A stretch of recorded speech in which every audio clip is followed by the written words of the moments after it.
손흥민 선수의 상승세가 정말 무섭습니다. 챔피언스리그에서 멀티골을 몰아치고 상대 퇴장까지 유도하는 원맨쇼를 펼쳤거든요. 6번의 슈팅 시도 모두 골문으로 정확히 향한 유효 슈팅일 정도로 감각이 최고 수준으로 돌아온 것 같죠. 그러나 콘테 감독은 손흥민이 잘하는 것이 기분 좋은 일이면서도 내심 불안한 눈치입니다. 그럴 겁니다. 물론 최근에는 그가 무리하게 페리시치를 투입하는 전술호판을 어느 정도 받아들이는 것 같지만 그의 꼰대 아집은 여전합니다. 인터뷰에서 모든 전문가들이 지적하는 전술 문제에 대해 잘 알고 있지만 나는 누구보다 축구를 잘 안다. 나의 전술은 문제가 없다. 오히려 약한 선수진으로 구성된 스쿼드가 문제다라고 말하며 추가 영입이 필요하다고 하고 있거든요. 그래서인지 최근에는 손흥민과 케인 그리고 심지어는 콘테 감독 자신의 거취와 관련한 이적설이 돌아다니고 있을 정도입니다. 그중 네이마르, 음바페, 메시가 뛰는 프랑스 파리 생제르맹에선 꽤나 구체적인 이적 이야기가 오가고 있는데요. 오늘은 지난 여름부터 꾸준히 손흥민 선수를 노린다는 이야기가 나오고 있는 프랑스 파리 소식을 전해드리려고 합니다. 핵심 선수 이적 이야기가 오가며 어느 정도 판이 짜이고 있는 것 같아 꽤나 흥미로운 이야기일 것 같은데요. 잠시 저희 광화문 브리핑 구독 설정도 부탁드립니다.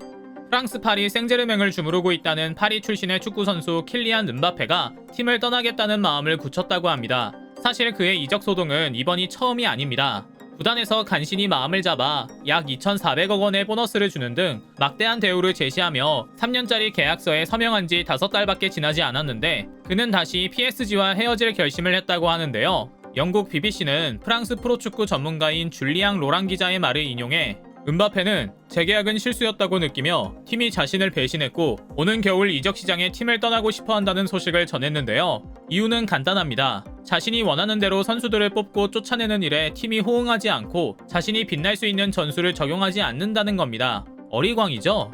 조금 더 속사정을 살펴보면 굉장히 우스운데요. 로랑 기자는 구단이 합의한 내용을 지키지 않아 배신당했다 생각하는 것 같다. 또 한 명의 슈퍼스타로 팀 동료이자 경쟁자인 브라질 네이마르를 다른 팀으로 쫓아내겠다는 약속이 지켜지지 않았다는 점에 불만이 상당하다고 말했죠.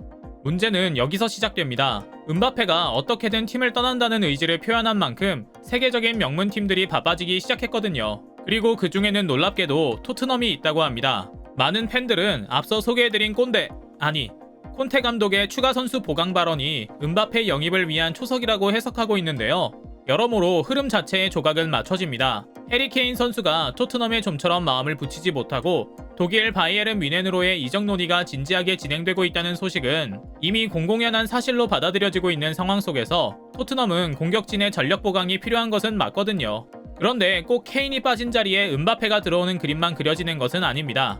손케 듀오에 음바페까지 합세해 손케 트리오가 구성될 수도 있는 겁니다. 이 소식은 단순한 상상이 아닙니다. 영국 현지 언론 풋볼 런던은 토트넘, 아스널, 첼시는 음바페의 요구에 따라 잠재적인 영입을 시도할 것으로 보인다라고 전하기도 했거든요. 물론 이 모두는 쉬운 일은 아닙니다. 음바페의 이적료는 어마어마한 수준으로 알려져 있는 데다 세계 최고이자 리그 최고의 팀에서 하나뿐인 스타 자리를 원하는 그를 받아줄 수 있는 여력이 토트넘에는 많지 않은 것 같기 때문이죠. 실제로 풋볼 런던 또한 이 점을 지적합니다. 음바페는 많은 클럽이 영입 시도를 포기할 정도로 막대한 임금을 요구할 것이다. 그의 욕심을 충족시킬 수 있는 팀은 세 팀 중 첼시가 될 가능성이 높다고 말이죠. 대신 보다 진지하게 흘러나오는 이야기가 있습니다.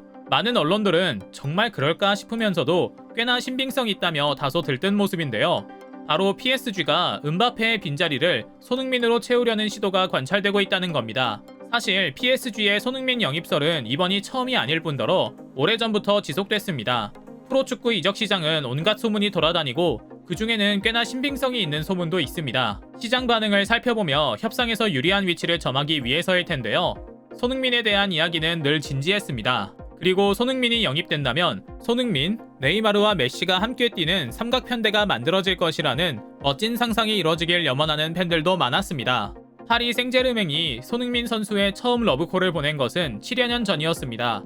토트넘 이적 초창기 적응하는 데 애를 먹고 있던 그에게 적극적으로 접근했던 건데요. 당시 영국에서 제대로 승부 보기 위해 고사했다는 후문이 들리기도 했죠. 물론 그때에 비해 지금 그의 위상은 완전히 높아졌습니다. 더불어 손흥민의 토트넘 애사심은 유명합니다.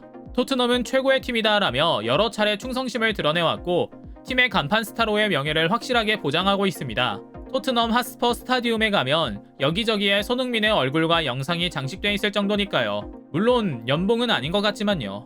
어쨌든 이제 PSG가 영입을 시도할 때는 굉장한 노력이 필요할 겁니다. 그러나 여전히 가능성은 있습니다. 우선 듀오로 수십 골을 만들어내는 케인의 부재가 예상됩니다. 케인의 독일행은 굉장히 진지하게 논의되고 있는데요. 여기에 콘테 감독이 남아서 계속 페리시치를 쓰려고 한다면 손흥민 선수가 가장 손흥민답게 뛰는 일에 방해가 될 겁니다. 이는 손흥민 선수 본인도 잘 알고 있을 것이고요. 게다가 PSG 역시 손흥민을 끈질기게 원하고 또 서로의 니즈가 맞아떨어지니 많은 팬들과 전문가들은 가능할 수도 있겠다는 관전평을 내놓고 있죠. 돈 문제를 살펴봐도 흥미롭습니다. 케인이 작년에 이적 소동을 벌였을 때 맨체스터 시티로 이적하지 못했던 건 역시 돈 문제였다는 분석이 나오고 있는데요. 당시 레비 회장은 그의 이적료로 1억 3천만 파운드, 즉 하나로 약 215억 원을 받으려고 했지만 맨시티는 이를 받아들이지 않았습니다. 토트넘 레비 회장은 이때의 협상 성공 전략을 손흥민 케이스에도 그대로 적용할 가능성이 높습니다.